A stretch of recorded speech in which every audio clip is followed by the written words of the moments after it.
First man said, "Pick up that stone, Albert." I looked around and saw no stone.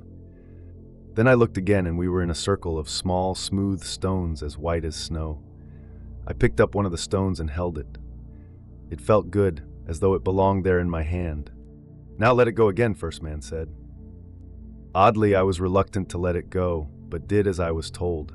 My hand was empty once again. "You see," said First man, "you take it up, hold it but a moment, let it go again, and your palm is empty once more.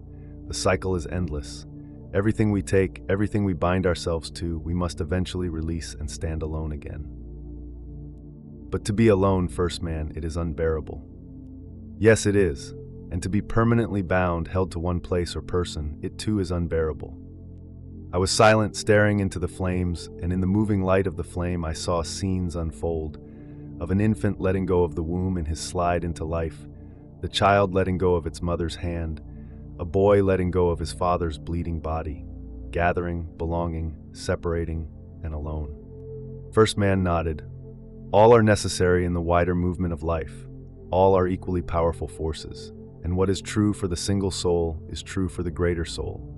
A cycle closes on Earth now, Albert, and it is necessary that the human race sees this cycle and accepts it now if they are to survive as a species.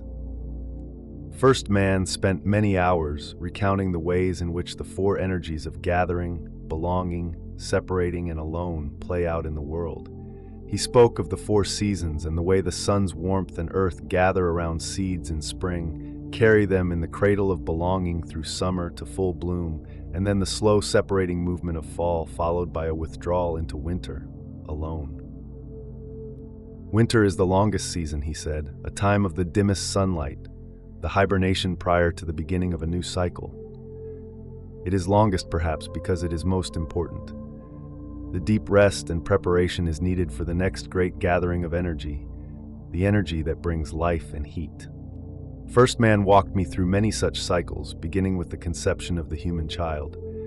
When the seed of mother and father gather and bond, linger in the womb for many months, and then end with the shocking separation of mother and child at birth when the next spiral of life begins.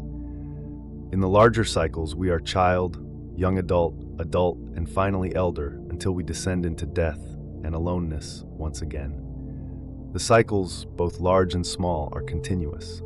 He spoke of the rain, the gathering of moisture, one particle bonding with another, the holding of clouds and sky, the letting go of a rainstorm, and the still quiet of alone when the cycle prepares to begin again. In all the living kingdoms, the cycles play out in the four movements.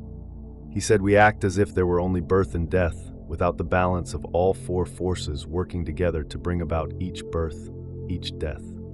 First man showed me the presence of the four powerful forces of the universe in a dozen different ways.